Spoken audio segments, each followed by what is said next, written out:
It was stressful. Yeah, I thought we played a good team.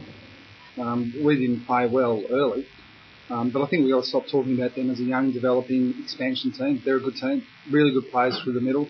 Played really well in the slippery conditions and pressured us better than we pressured them early. And I think we know that they can run, they can use the ball, they can attack, but their pressure around the ball and their tackling was a highlight, I thought. So the three-quarter time the game was really on, and a really big occasion for us on a night when we thought it was important to play well, and we hadn't to that point.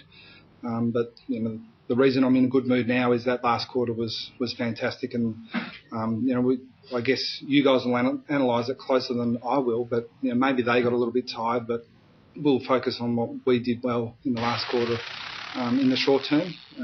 As the week goes on, next week we'll probably look a little bit more at what happened in the first three quarters.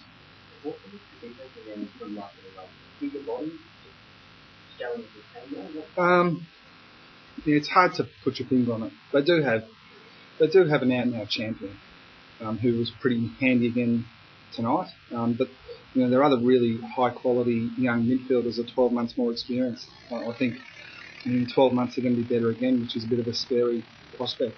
But Gary leads them very well. But to be fair, I thought the battle between Steve Johnson and Gary Ablett was almost the highlight of the night in the first half. It wasn't, neither of them really attacked all that well, but I thought Steve Johnson played a very selfless role and was really important in keeping us in the game, to be honest. What did you make of this back? Around the contest, their pressure. And they wrestled. Oh, sorry, Gary and Jono. Sorry, I wasn't following you there. I saw the end of it. I saw a frequency play, but I didn't see the lead-in. They're very good mates.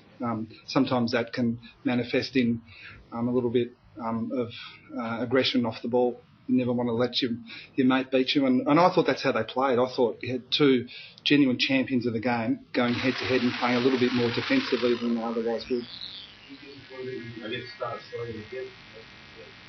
Yeah, we were 9-0 up last week, so that was an improvement. But before that, we have been a little bit inconsistent, certainly on the scoreboard.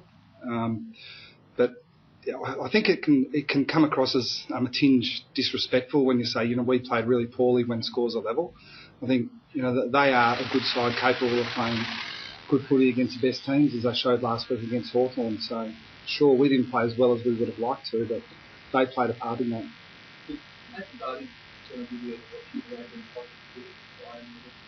Potentially. We think he's as much a ruckman as he's a key forward.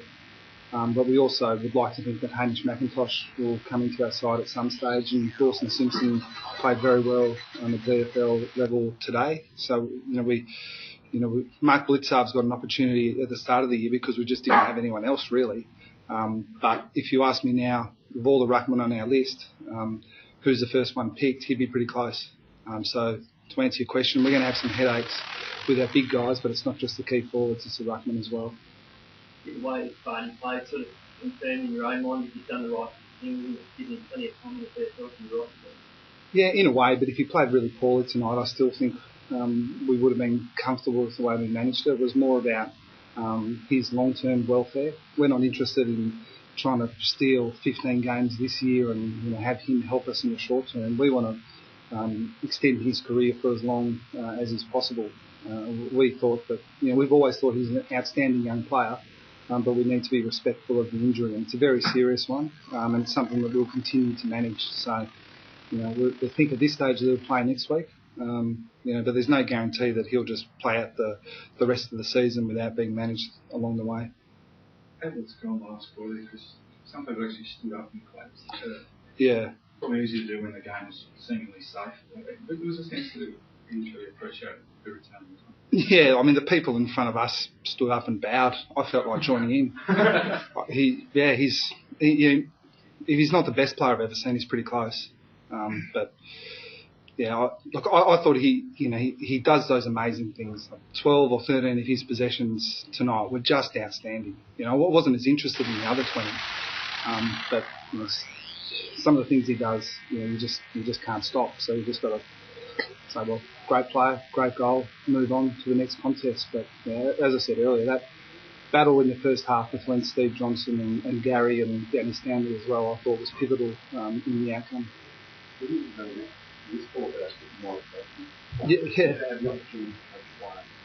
Yeah, I actually said that pre-game. I don't think I'll get any sympathy from other coaches out there in the competition, given I walked into the Geelong Footy Club. But if there's one tinge of regret I have is that I was never able to direct him in some sort of way. But I sense that, probably like some of our other senior players, it's a little bit more them directing me than the other way around. Injury-wise tonight, how have you got through the game?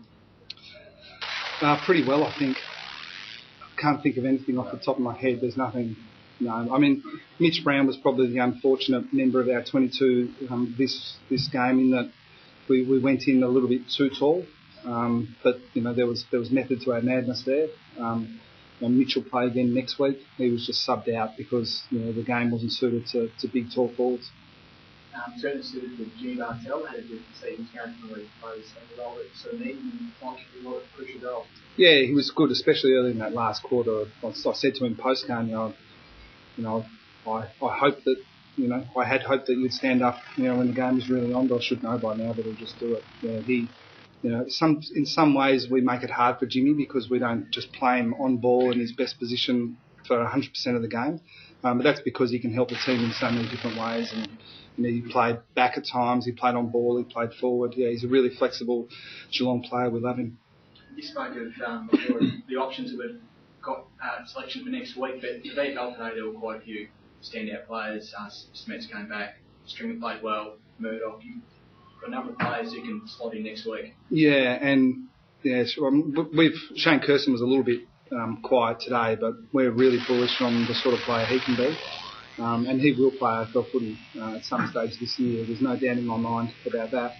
But as we alluded to before, the tall forwards and the ruckmen are starting to come back at the same time. And you can't play all of them. But I would have thought that the three midfield types that you mentioned will all push really hard. Thank you. Thanks a lot.